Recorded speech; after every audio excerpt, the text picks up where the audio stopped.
नमस्कार, मैं हूं सचिन श्रीवास्तव और आप मेरे साथ देखेंगे आजमगढ़ और पूर्वांचल से जुड़ी खास खबरें। अगर हमारी खबरें अच्छी लगें तो हमारे फेसबुक पेज एबीसी चैनल को फॉलो करें और यूट्यूब चैनल को सब्सक्राइब करें।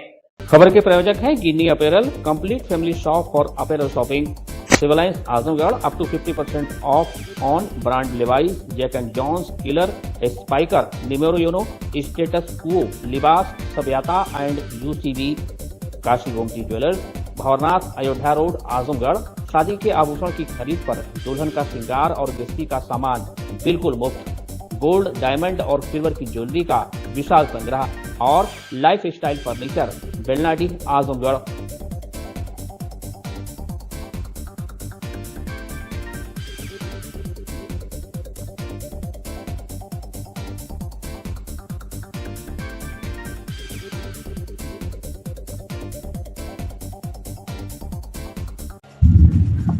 तो ये खबर आजमगढ़ से है, जहां आजमगढ़ में संकटी गणेश चौथ अवसर पर आजमगढ़ शहर के लाल डिग्गी स्थित श्री बड़ा गणेश मंदिर पर मंगलवार को सुबह से ही लोगों की भारी भीड़ उमड़ पड़ी। प्रातः से अभिषेक एवं प्रसाद वितरण के उपरांत दर्शन प्रारंभ हो गया। रात्रि आरती की जाएगी।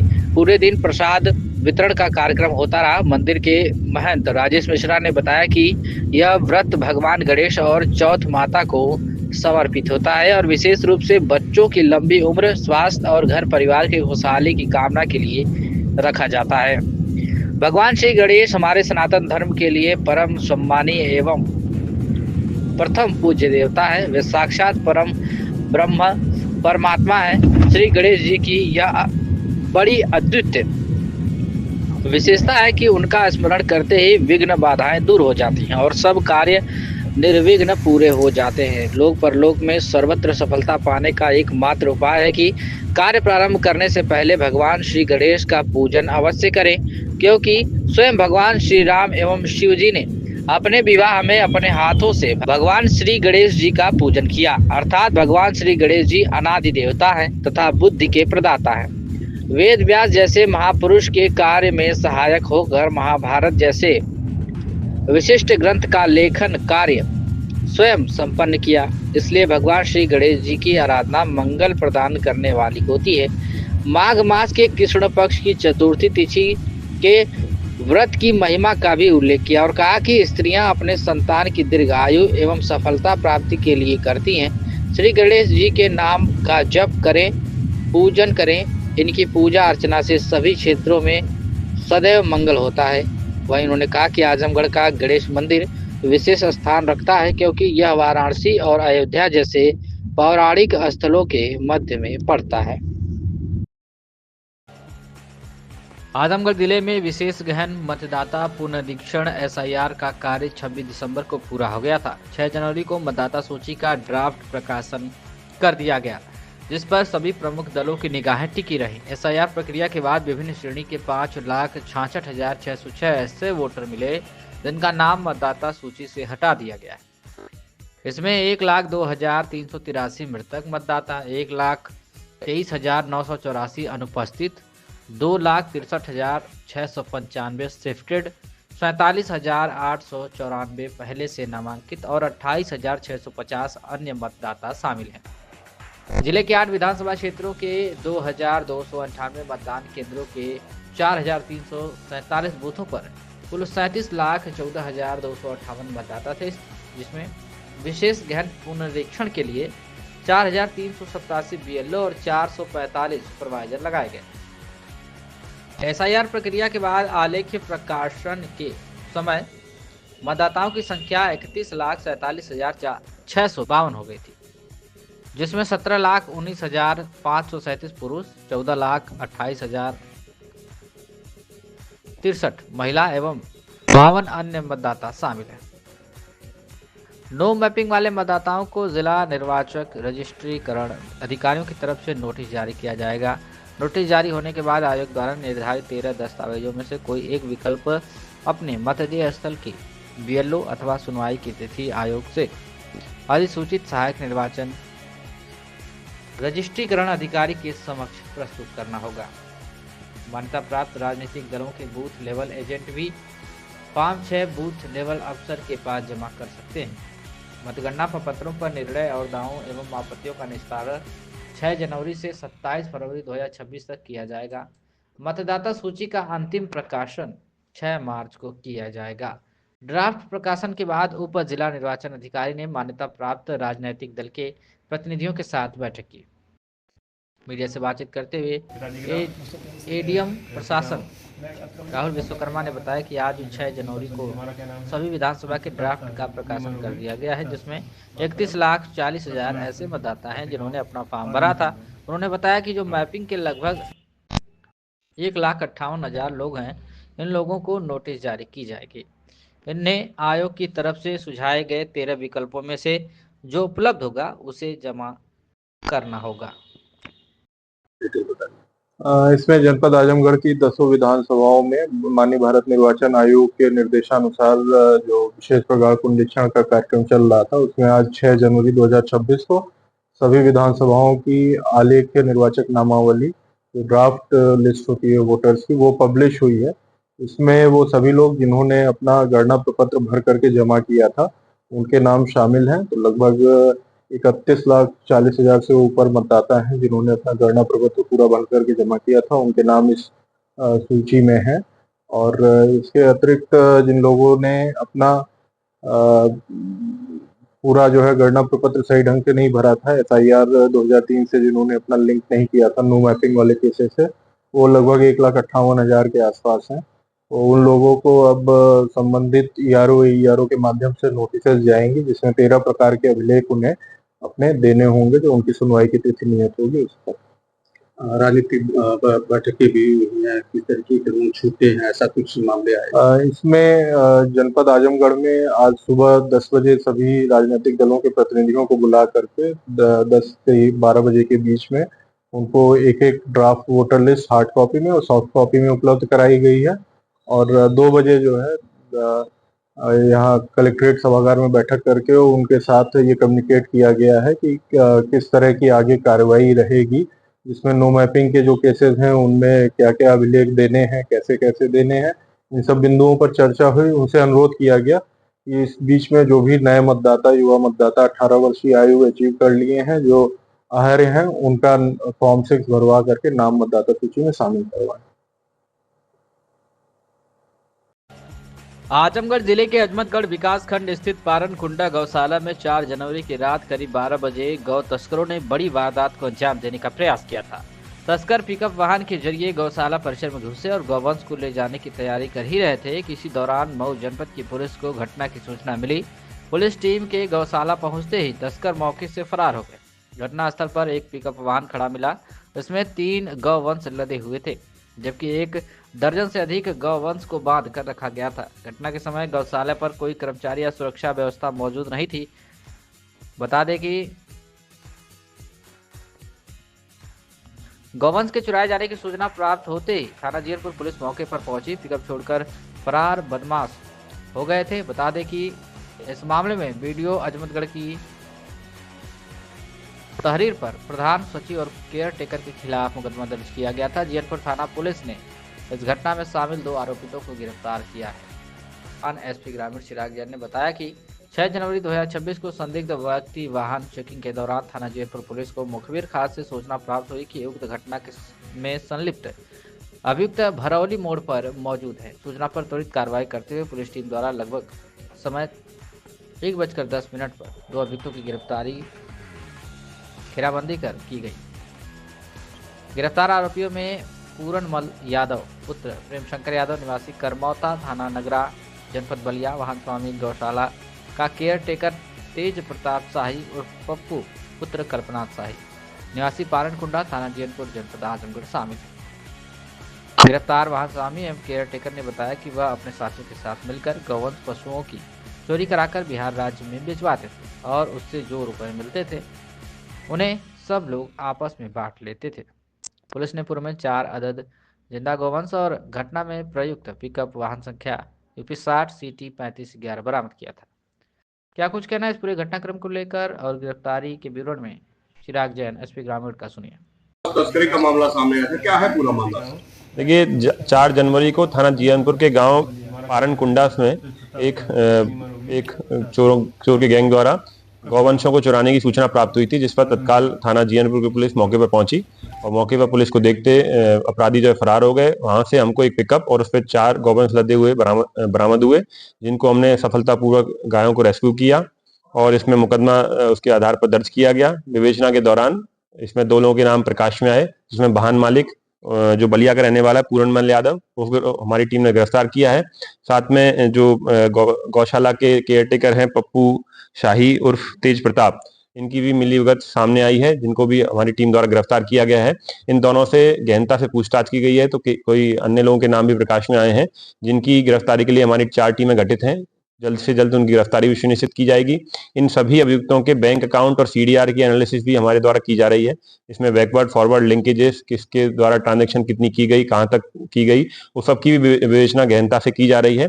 जो भी तथ्य आगे प्रकाश में आएंगे उनके आधार पर अग्रिम कार्रवाई की जाएगी। साथ ही इसमें गैंगस्टर के अंतर्गत 14 के अंतर्गत भी कार्रवाई सुनिश्चित की जाएगी। सर, जिस गौशाला पर ये छापेमारी हुई वहाँ लंबे समय से गौ तस्करी के मामले सामने आ रहे थे सर। देखिए, इन सभी तथ्यों की जांच हमारी टीम द्वारा की जा रही है। विवेचना में सभी तथ्यों को देखा जा रहा है। बैंक अकाउंट और सीडर एनालिसिस की भी जांच की जा रही है। साथ में प्रत्यक्ष से जिला प्रशासन द्वारा भी अपनी जांच इसमें की जा रही है। तो जो भी तथ्य आगे प्रकाश में आएंगे उसको आधार पर आगे कार्रवाई की जाएगी। अब तक कितने गाय बेच चुके हैं? देखिए, सभी तथ्यों की अभी जांच चल रही है, प्रचलित है। कुछ भी कह पाना, सुनिश्चित संख्या कह पाना संभव नहीं है। देखिए, वो सब क्योंकि अभी मेन गिरोह के सदस्य जो ले जाते थे उनकी अभी गिरफ्तारी नहीं हो पाई है, तो उनकी गिरफ्तारी होने के बाद पूछताछ के पश्चात जो भी तथ्य आएंगे उनके आधार पर बताया जाएगा। सर, इसमें और कोई फंसने वाला है?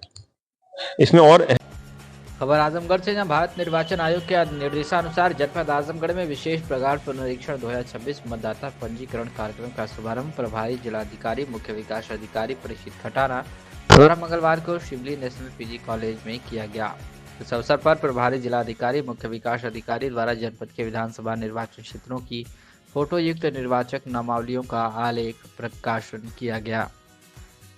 इसके साथ ही अर्थात दिनांक 1 जनवरी 2026 के आधार पर विधानसभा निर्वाचन क्षेत्रों की निर्वाचक नामावली का आलेख्य प्रकाशन संबंधित निर्वाचक रजिस्ट्रीकरण अधिकारियों द्वारा जनपद में अव्यवस्थित समस्त विधानसभा निर्वाचन क्षेत्रों के अंतर्गत समस्त मतदेय स्थलों पदाभिहित स्थलों पर कर दिया गया है।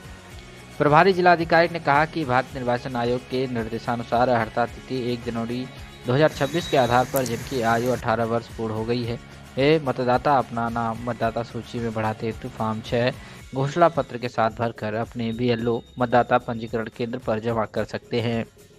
उन्होंने बताया कि मतदाता सूची में नाम सम्मिलित एवं संशोधन इत्यादि के लिए भारत निर्वाचन आयोग की वेबसाइट https://voters.eci.gov.in पर अपने मोबाइल नंबर द्वारा ऑनलाइन आवेदन किया जा सकता है तथा आवेदन फॉर्म डाउनलोड भी किया जा सकता है।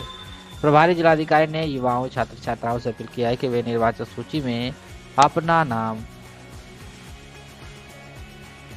अवश्य शामिल करवाएं। उन्होंने कहा कि युवा पीढ़ी देश के लोकतंत्र के रीढ़ है और उनकी सक्रिय भागीदारी ही मजबूत राष्ट्र निर्माण का आधार बनेगी। उन्होंने SIR अभियान के तहत चल रही प्रक्रिया की जानकारी देते हुए बताया कि युवा मतदाताओं का पंजीकरण सुनिश्चित करने के लिए जिला प्रशासन द्वारा विभिन्न कदम उठाए जा रहे हैं। उन्होंने युवाओं को voter helpline app, online portal तथा बूथ लेवल ऑफिसर के माध्यम से नाम दर्ज कराने की सलाह दी।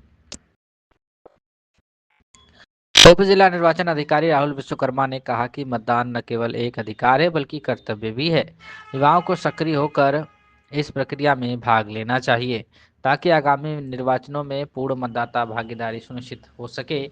उन्होंने सभी युवाओं से अपील किया कि आज से प्रारंभ हो चुके SIR अभियान का लाभ उठाएं और निर्वाचन सूची में अपना नाम शामिल करवाएं। अधिक जानकारी हेतु वोटर हेल्पलाइन नंबर 1950 पर संपर्क करें या nvsp.nic.in पर विजिट करें। कार्यक्रम में प्रतिभागी युवाओं छात्र छात्राओं द्वारा फॉर्म 6 भरकर संबंधित ERO एवं BLO को उपलब्ध कराया गया। वहीं इस अवसर पर उप जिला निर्वाचन अधिकारी राहुल विश्वकर्मा, ERO सदर विधानसभा नरेंद्र गंगवार, ERO मुबारकपुर विधानसभा प्रियंका सिंह, तहसील सदर कार्यकारी प्राचार्य शिवली PG कॉलेज आजमगढ़ में अन्य अध्यापकगण सहित बड़ी संख्या में छात्र छात्राएं उपस्थित रहे। आजमगढ़ जिले के थाना रौनापार क्षेत्र में दर्ज 2 गंभीर आपराधिक मामलों में वांछित अभियुक्त की मृत्यु को लेकर पुलिस ने स्थिति स्पष्ट की है। थाना रौनापार के अंतर्गत दर्ज मुकदमों में वांछित अभियुक्त कलामुद्दीन पुत्र फरीद अहमद निवासी रौनापार की 5 जनवरी 2026 को मृत्यु हो गई। पुलिस के अनुसार अभियुक्त पूर्व से ही हृदय रोग से पीड़ित था। भागते समय अचानक सीने में दर्द की शिकायत के बाद परिजन उसे उपचार हेतु ले जा रहे थे। इसी दौरान उसकी मृत्यु हो गई। आपको बता दें कि मामले में किसी भी प्रकार की शंका की स्थिति से बचने के लिए पुलिस द्वारा नियमानुसार पूरी पारदर्शिता के साथ मृतक के शव का चिकित्सकों के पैनल द्वारा वीडियोग्राफी सहित पोस्टमार्टम कराया गया। पोस्टमार्टम रिपोर्ट में मृत्यु का कारण स्पष्ट रूप से हार्ट अटैक अंकित किया गया है। रिपोर्ट में यह भी स्पष्ट किया गया है कि मृतक के शरीर पर किसी भी प्रकार की बाहरी या आंतरिक चोट के कोई निशान नहीं पाए गए। चिकित्सकीय परीक्षण के आधार पर यह पूर्णतः प्रमाणित हुआ है कि अभियुक्त की मृत्यु स्वाभाविक कारणों से हुई है।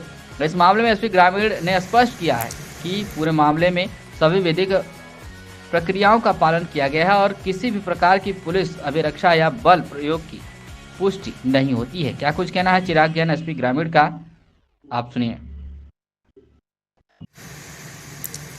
थाना रौनापार के अंतर्गत एक वांछित अपराधी की गिरफ्तारी के लिए थाना रौनापार की पुलिस गई थी और पुलिस को देखकर दूर से ही अपराधी भागने लगा, जिसमें उसकी सांस फूलने के उपरांत वहीं पर बैठ गया। उसकी थोड़ी तबीयत बिगड़ गई, जिस पर परिजनों द्वारा उसको अस्पताल ले जाया गया। अस्पताल में उसको मृत घोषित कर दिया गया। व्यक्ति की शव को पोस्टमार्टम के लिए भिजवाया गया। पोस्टमार्टम को डॉक्टरों के पैनल के माध्यम से तथा वीडियोग्राफी के माध्यम से करवाया गया। पोस्टमार्टम की रिपोर्ट प्राप्त होने पर उसमें मृत्यु कारण हार्ट अटैक आना स्पष्ट हुआ है तथा कोई भी आंतरिक और बाह्य चोट प्रदर्शित नहीं है। यह भी जानकारी मिली है कि पूर्व से व्यक्ति को हार्ट से रिलेटेड समस्याएं थी और इसका इलाज पूर्व से चल रहा था। इसमें आगे की विधिक कार्रवाई की जा रही है। तो ये खबर आजमगढ़ से जिले के ब्लॉक मोहम्मदपुर के ग्राम पंचायत जाफरपुर थाना मेहनगर स्थित प्राथमिक पाठशाला में सोमवार को पंचायत वोटर लिस्ट की समीक्षा को लेकर आयोजित बैठक उस समय हंगामे में बदल गई, जब बड़ी संख्या में मतदाताओं के नाम कटने को लेकर भाजपा पदाधिकारियों और बीएलओ के बीच कहासुनी हो गई। विवाद इतना बढ़ गया कि दोनों पक्षों के बीच हाथापाई शुरू हो गई, जिसका किसी ने वीडियो बना लिया। यह सोशल मीडिया पर तेजी से वायरल भी हो रहा है। रानीपुर अजमेर मंडल के भाजपा अध्यक्ष जयश्री चौहान ने आरोप लगाया कि बीएलओ नरेंद्र सरोज ने घर घर जाकर मतदाता सूची का सत्यापन नहीं किया, जिससे गांव के बड़ी संख्या में लोगों के नाम वोटर लिस्ट से कट गए। शिकायत करने पर विवाद हुआ और इसी दौरान ग्राम प्रधान बलराम चौहान द्वारा उन पर हमला किया गया, जिससे उनका सिर फट गया। प्रकरण को लेकर क्षेत्र में चर्चा बनी हुई है। वहीं इस मामले में भाजपा मंडल अध्यक्ष जयश्री चौहान की तहरीर पर मेहनगर थाने में प्रधान बलराम चौहान के खिलाफ मुकदमा दर्ज कर लिया गया है। एसपी सिटी मधुबन कुमार सिंह ने बताया कि इस मामले में मुकदमा दर्ज कर लिया गया है, जांच की जा रही है। क्या कुछ कहना और मधुबन कुमार सिंह एसपी सिटी का सुनिए। नगर थाने में एक मुकदमा दर्ज किया गया, जिसमें एफआईआर की समीक्षा के दौरान ग्राम प्रधान और भाजपा के मंडल अध्यक्ष के बीच मारपीट का मामला था। क्या है सर, मामला क्या है और क्या पता है? यह मामला ग्राम जाफरपुर थाना मेहनगर का है। यहाँ बीएलओ द्वारा एक समीक्षा बैठक रखी गई थी, जिसमें बलराम चौहान जो वर्तमान प्रधान हैं और जयश्री चौहान के बीच किसी बात को लेकर कहासुनी हुई और फिर उसमें मारपीट हो गई है। इस संबंध में जयश्री चौहान द्वारा थाना मेहनगर में मुकदमा पंजीकृत कराया गया है, जिसकी विवेचना की जा रही है और विवेचनात्मक कार्रवाई से जो तथ्य आएंगे उसके आधार पर कार्रवाई की जाएगी। अभी कोई गिरफ्तारी नहीं हुई है और गिरफ्तारी के प्रयास और अन्य कार्रवाई के प्रयास लगातार किए जाए। इसमें धाराएं जो है 110, 351, 352 और 35 BNS की धाराएं हैं। बड़ी खबर आजमगढ़ से, जहां अतरौलिया थाना क्षेत्र में सोमवार को हुए 2 अलग अलग सड़क हादसों ने इलाके में कोहराम मचा दिया। एक दुर्घटना में 18 वर्षीय युवक की मौके पर ही मौत हो गई, जबकि दूसरी घटना में एक किशोरी समेत 2 लोगों की हालत गंभीर बनी हुई है, जिन्हें जिला अस्पताल रेफर किया गया है। पहली घटना नंदना बाजार की है। शाम करीब 3 बजे पकरडीहा गांव निवासी मुस्कान पुत्री अरुण साइकिल से घर लौट रही थी। इसी दौरान विपरीत दिशा से आ रही एक मोटरसाइकिल जिस पर 3 लोग सवार थे, उससे आमने सामने की जोरदार टक्कर हो गई। हादसे में मोटरसाइकिल सवार पप्पू उम्र 28 वर्ष पुत्र राम आश्रय, रूपा उम्र 26 वर्ष पुत्री शिवदास एवं निर्मला उम्र 35 वर्ष पत्नी सुरेश सभी निवासी धौरहरा गंभीर रूप से घायल हो गए हैं। वहीं साइकिल सवार मुस्कान भी बुरी तरह जख्मी हो गई। स्थानीय लोगों की मदद से सभी घायलों को नजदीकी शौसैया अस्पताल पहुंचाया गया, जहां डॉक्टरों ने पप्पू और मुस्कान की हालत नाजुक देखते हुए जिला अस्पताल रेफर कर दिया। अन्य घायलों का इलाज जारी है। वहीं दूसरी दर्दनाक घटना मनियापुर गांव के समीप लिंक एक्सप्रेसवे के किनारे हुई है, जहां गांव निवासी दुर्गा प्रसाद उर्फ गोविंद उम्र 18 वर्ष पुत्र चंद्रभान एक्सप्रेसवे के किनारे अपनी बकरियां चरा रहा था। तभी एक अज्ञात 4 पहिया वाहन ने उसे जोरदार टक्कर मार दी और चालक मौके से फरार हो गया। गंभीर रूप से घायल दुर्गा प्रसाद को ग्रामीण शौसैया अस्पताल लेकर गए, जहां डॉक्टरों ने उसे मृत घोषित कर दिया। मृतक के परिवार में मातम पसरा हुआ है। उसकी मां सावित्री का रो रो कर बुरा हाल है। पिता चंद्रमान मेहनत मजदूरी कर परिवार का भरण पोषण करते हैं। मृतक की एक बड़ी बहन साधना है। अचानक हुई इस घटना से पूरे क्षेत्र में, पूरे गांव में शोक की लहर दौड़ गई है। पुलिस ने शव को कब्जे में लेकर पोस्टमार्टम के लिए भेज दिया है और अज्ञात वाहन की तलाश शुरू कर दी है। नाम भी आपका? हरीश्वर, कहाँ के निवासी हैं? मनियापुर। क्या हुआ, ये किसका एक्सीडेंट हुआ है, कैसे हुआ है, क्या नाम है इनका? नाम है दुर्गा प्रसाद, उम्र है 18 साल। और वो हाईवे पे है, जो गोरखपुर लिंक एक्सप्रेसवे बना है, मनियापुर गांव है, तो वहीं पे ये था। तो कोई अज्ञात वाहन टक्कर मार के चला गया। अज्ञात वाहन।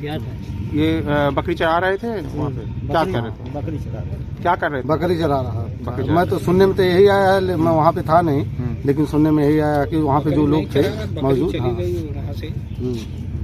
बकरी के पीछे। तो अभी क्या पुलिस क्या कर रही है, कैसे? पुलिस तो अभी एक्सपायर हो गया है, तो वही अपना मंजरनामा बना रही है। ठीक। सबसे पहले अपना परिचय दीजिए, क्या नाम है आपका? मेरा नाम इंद्रेश कुमार यादव है। मैं प्रधान प्रतिनिधि बोधीपट्टी, हमारे ग्राम पंचायत राजस्व गाँव मनियापुर में गोरखपुर लिंक एक्सप्रेसवे के ऊपर जो है एक मनियापुर 18 साल का वर्षी, नाम क्या है उसका, दुर्गा प्रसाद का एक 4 व्हीलर वाहन से जो है एक्सीडेंट हो गया। क्या स्थिति, क्या हो रहा है? एक्सपायर कर गया है जी। क्या घर और को सूचना दिया गया, क्या करता? हाँ, लड़का अभी तो घर पे ही रहता था। उनके घर की बताओ। क्या नाम भी आपका? रामप्रीत। क्या कैसे घटना घटी थी, किसका एक्सीडेंट हुआ, उसका नाम बता दीजिए। वो बच्चा ऊपर गया था और जो है नीचे उधर से एक्सपायर हो रहा था, उसमें जो है आई कार जो है और धक्का मारी और तुरंत एक्सपायर हो गया। कहाँ पे घटना हुई थी? ये मनियारपुर हाईवे पे, लिंक एक्सप्रेस पे। जी जी। क्या क्या नाम था लड़के का? दुर्गा प्रसाद। उनके पिताजी का क्या नाम है? चंद्रभान जी। उनकी माता जी का क्या नाम है? उनकी माता का क्या नाम? सावित्री देवी। सावित्री देवी। कैसे घर में कैसा अकेला है कि क्या? सर ये अकेले लड़के थे, उनके अकेले लड़के थे और एक बहन है और माँ है, उसकी भी स्थिति बहुत ही दैनिक है। ठीक है जी सर। तो एक खबर आजमगढ़ से, जहां नगर पंचायत अथरौलिया में निषाद समाज के गौरव आराध्य देव और महान योद्धा वीर एकलव्य की जयंती बड़ी हर्षोल्लास, श्रद्धा और धूमधाम के साथ मनाई गई। इस अवसर पर आयोजित भव्य समारोह और शोभा यात्रा में जनसैलाब उमड़ पड़ा। कार्यक्रम के मुख्य अतिथि राजेंद्र प्रसाद निषाद एवं विशिष्ट अतिथि वीरेंद्र कुमार निषाद, प्रदेश सचिव निषाद पार्टी रहे, जबकि कार्यक्रम का कुशल संयोजन पूर्व चेयरमैन प्रत्याशी धर्मेंद्र निषाद उर्फ डॉक्टर राजू द्वारा किया गया। जयंती समारोह का शुभारंभ एकलव्य नगर में महाराजा युगराज निषाद एवं वीरांगना फूलन देवी के चित्रों पर माल्यार्पण व विधिवत पूजन के साथ हुआ। इसके उपरांत अतिथियों ने वीर एकलव्य के त्याग, समर्पण, अनुशासन और गुरुभक्ति पर प्रकाश डालते हुए उनके आदर्शों को आत्मसात करने का आह्वान किया। इस अवसर पर निकाली गई भव्य शोभा यात्रा एकलव्य नगर से प्रारंभ होकर मुसाफिर चौक, बुधनिया रोड, बरन चौक, बब्बर चौक, दुर्गा चौक, हनुमानगढ़ी होते हुए केसरी सिंह चौक से गुजरते हुए पुनः एकलव्य नगर पहुंचकर संपन्न हुई। शोभा यात्रा के दौरान पूरे नगर में उत्सव का माहौल बना रहा। शोभा यात्रा में छोटे छोटे बच्चों द्वारा प्रस्तुति की गई थी। मनमोहक झांकियां आकर्षण का केंद्र भी बनी रहीं। जगह जगह पुष्प वर्षा कर शोभा यात्रा का स्वागत किया गया। मार्ग भर निषाद राज जिंदाबाद और वीर एकलव्य अमर रहे के नारों से वातावरण गूंजता रहा, जिससे पूरा नगर भक्तिमय और जोश से सराबोर उठा। कार्यक्रम को संबोधित करते हुए निषाद पार्टी के प्रदेश सचिव वीरेंद्र कुमार निषाद ने कहा कि वीर एकलव्य शोषित, वंचित और मेहनतकश समाज के आत्मसम्मान के प्रतीक हैं। उन्होंने विपरीत परिस्थितियों में भी ज्ञान, साधना और संकल्प के बल पर इतिहास रचा। आज की युवा पीढ़ी को उनके संघर्ष से सीख लेने की आवश्यकता है। मुख्य अतिथि राजेंद्र प्रसाद निषाद ने कहा कि वीर एकलव्य का जीवन हमें सिखाता है कि समर्पण और अनुशासन से कोई भी लक्ष्य असंभव नहीं है। निषाद समाज ने हमेशा देश और समाज के निर्माण में महत्वपूर्ण भूमिका निभाई है। वहीं श्यामजीत निषाद ने अपने संबोधन में कहा कि वीर एकलव्य केवल निषाद समाज के नहीं बल्कि पूरे देश के गौरव हैं। उनकी जयंती सामाजिक एकता और चेतना को मजबूत करने का अवसर है। अंत में संयोजक धर्मेंद्र निषाद उर्फ डॉक्टर राजू ने समस्त अतिथियों, सामाजिक संगठनों और क्षेत्रीय जनता के प्रति आभार व्यक्त करते हुए कहा कि वीर एकलव्य निष्ठा, भक्ति और आत्मबल के प्रतीक है। उनका जीवन आज के युवाओं के लिए प्रेरणा स्रोत है। भव्य आयोजन में सैकड़ों की संख्या में पुरुष, महिलाएं एवं युवा उपस्थित रहे और पूरी एकजुटता के साथ वीर एकलव्य जयंती को ऐतिहासिक बनाने में योगदान दिया। इस मौके पर सुरेंद्र निषाद, सोनू निषाद, राजेंद्र निषाद, महेंद्र यादव, बुधराज, वीरेंद्र, रामचंद्र, प्रेम बाबू, श्यामजीत, मयंक, राम आश्रय, राम रतन समेत लोग मौजूद रहे।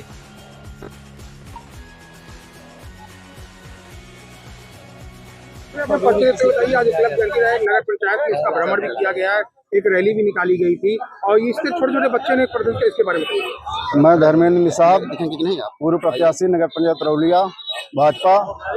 जैसा कि हम लोग पिछले 25 वर्ष से लगभग मना रहे हैं इस वीर धनुधर एकलव्य की जयंती जो है। पहले तो हम लोग धीरे धीरे लोगों को इकट्ठा किए, आज का समाज धीरे धीरे जागरूक हो गया है। इसी जागरूकता को फैलाने के लिए हम लोग प्रतिवर्ष इस नगर पंचायत रौलिया में वीर एकलव्य की जयंती मनाते हैं।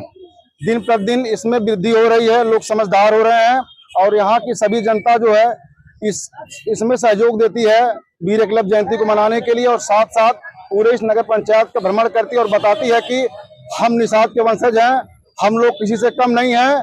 हम लोगों को जिस तरह से बहलाया फुसलाया गया है, अब वो समय समाप्त होने वाला है। अब हम लोग संगठित हैं, जागृत हैं और शिक्षित बनेंगे। इसी के ध्येय में रखते हुए हम लोग प्रतिवर्ष यहाँ पर वीर एकलव्य जयंती को मनाते हैं। पूरे विश्व में जिस तरह से वीर धनुधर का नाम बड़े आदर और श्रद्धा के साथ लिया जाता है, जब भी शिष्य परंपरा की बात आती है तो सबसे पहले वीर एकलव्य का नाम आता है, जिन्होंने कोई साधन न होते हुए भी अपनी इच्छा शक्ति और परिश्रम लगन से अपने आप को इतना बड़ा वीर धनुधर बनाया है, जिसका आज पूरी दुनिया लोहा मानती है। हम लोगों का इतिहास इतना गौरवशाली रहा है कि चाहे 2 महाकाव्य महाभारत हो, उसमें भी हम लोग सबसे अग्रणी होकर अपना काम किए हैं और रामायण महाकाव्य में हम लोग अपना योगदान दिए हैं।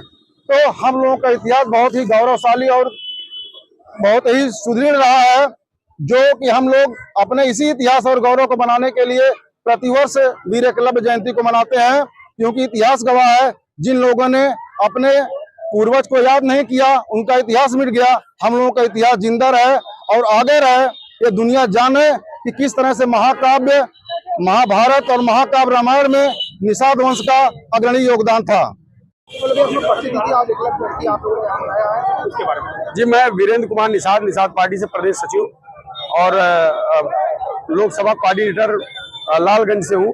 और आज ये बड़ा ही ऐतिहासिक दिन है, बड़े खुशी का दिन है कि कम से कम निषाद राज के वंशज और भगवान वीर एकलव्य के वंशज आज जो है इतना बड़ा उत्साह के रूप में जो रौलिया बाजार में हर वर्ष की बात पिछले कई वर्षों से जो है आज 5 जनवरी के दिन मनाया जाता है, उसी भांति जो आपकी बार भी मनाया जा रहा है, जिसमें बड़ा ही जोश जुनून के साथ लोगों ने भाग लिया। मैं सभी लोगों का तहे दिल से शुक्रिया अदा करता हूं, क्योंकि बहुत ही वर्षों 2500-3000 वर्षों से समाज अनभिज्ञ था, अपने पूर्वजों के बारे में जानता नहीं था। लेकिन जब से हमारे लोग जान गए कि हम वीर एकलव्य के वंशज हैं, तब से निश्चित रूप से उनके जो है जयंती मनाना, उनके जो है पद चिन्हों पर चलना, ये मेरे निषाद समाज के लोग ये जान चुके हैं और चल रहे हैं। क्या कहना चाहेंगे जो छोटे छोटे बच्चे झांकियां निकाले थे उसके बारे में? ये एकलव्य रूपी बच्चे हैं, वीर एकलव्य के वंशज हैं, उनका खून इनके रगों में है। इसलिए जो उनकी एक संस्कृति रही, परंपरा रही है कि दुनिया में सबसे बड़े धनुर्धर अगर वीर एकलव्य रहे हैं तो हमारे भी बच्चे एक लक्ष्य पे काम करके आज के युग में, अब संविधान का युग है, संविधान के युग में अपना भी लक्ष्य तय करेंगे। जिस तरह से जो है पहले के युग में राजपाट के लिए लोग धनुष बाण विद्या अन्य तमाम अस्त्रों से लड़ाई लड़ करके जो है राजा बनते थे, लेकिन अब संविधान का युग है, संविधान के युग में सबके लिए बराबर का कानून है। इसलिए एकलव्य के वंशज हैं। एकलव्य के वंशज जब संवैधानिक रूप से पढ़ लिख करके और महान बनेंगे और महान बन करके जो है अपने जो है पराक्रम को आगे करेंगे और इस देश का राजा बनेंगे, मालिक बनेंगे। यही मेन कार्यक्रम का उद्देश्य है कि एकलव्य के वंशज जागेंगे और जो बेईमान चोर लुटेरा हैं इस देश से अब भागेंगे। अब उनकी खैर नहीं होगी, क्योंकि अब निषाद समाज, वीर एकलव्य के वंशज, निषाद राज के वंशज जान चुके हैं कि हमारे पूर्वजों के साथ छल किया गया, अन्याय किया गया, अत्याचार किया गया, धोखा किया गया, दान में राजपाट ले लिया गया, चोरी से मार दिया गया। ये चीज अब मेरे समाज के लोगों को पता चल गया है और मेरा समाज पूरे प्रदेश ही नहीं पूरे देश में अपने पूर्वजों के नाम पर चल करके कार्य कर रहा है और अपने पूर्वजों के नाम पर इतिहास रच रहा है। कहीं मूर्तियां लगाई जा रही हैं, कहीं जयंती बनाई जा रही है, कहीं पूर्वजों के नाम पर जो है धरोहरें बनाई जा रही हैं और पूर्वजों के नाम पर एक ऐतिहासिक पल है। इस ऐतिहासिक पल में मैं प्रदेश के लोगों से निवेदन करूंगा कि आजमगढ़ अतरौलिया की तरह पूरे प्रदेश में भगवान वीर एकलव्य की जयंती मनाई जाए। अगर हम निषाद राज के असली वंशज हैं, वीर एकलव्य के असली वंशज हैं, तो अपने इतिहास के लिए कदम बढ़ाना होगा और हर वर्ष जो हर जगह जहां निषाद राज के वंशज, वीर एकलव्य के वंशज हैं, वो हमारे आदर्श रहे हैं, वो हमारे लिए प्रेरणा के स्रोत हैं। उन्होंने हमें एक सबक सिखाया है कि अगर गुरु ने उन्हें भगा दिया तो निश्चित रूप से उससे हताश नहीं हुए थे वीर एकलव्य। अपने जो है प्रण को ठाना और उस प्रण के लिए उन्होंने जो है प्रतिज्ञा करके जंगल में गए, अकेले जो है धनुष बाण विद्या उठाए, धनुष बाण उठाए, निरंतर प्रयास किया, सोते प्रयास किए, जागते प्रयास किए और वो दुनिया के विश्व धनुर्धर कहलाए। आज उनका वंशज होने का हम लोगों को जो है बड़ा गर्व है, बहुत फक्र है। मैं अपने सभी जो अतरौलिया वासियों को और खासतौर से राजू भैया को बहुत बहुत बधाई दूंगा, इनके टीम को बधाई दूंगा कि इन लोगों ने इतना बड़ा काम किया है कि जो काबिले तारीफ है, जिसकी तारीफ अपने जुबान से नहीं किया जा सकता। बहुत बहुत बधाई।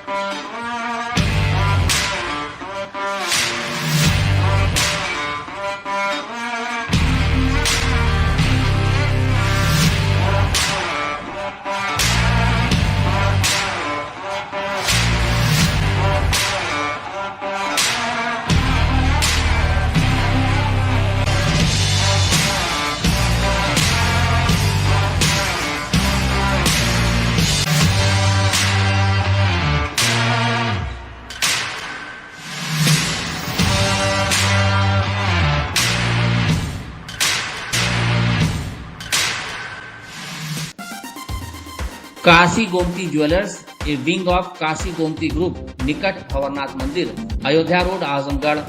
शादी के आभूषण की खरीद पर दुल्हन का श्रृंगार और गृहस्थी का सामान बिल्कुल मुफ्त।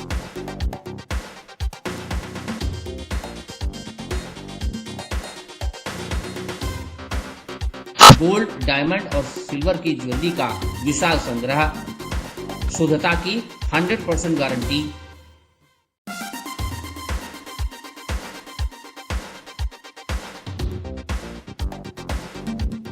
अपने खूबसूरत लम्हों को बनाएं और यादगार। पहुंचें काशी गोमती ज्वेलर्स, निकट भंवरनाथ मंदिर, Ayodhya road, Azamgarh. Lifestyle furniture, Belnadi, Azamgarh. सभी प्रकार के फर्नीचर एवं इलेक्ट्रॉनिक सामानों की भरपूर रेंज उपलब्ध। हमारे यहाँ EMI की सुविधा 0% ब्याज पर उपलब्ध।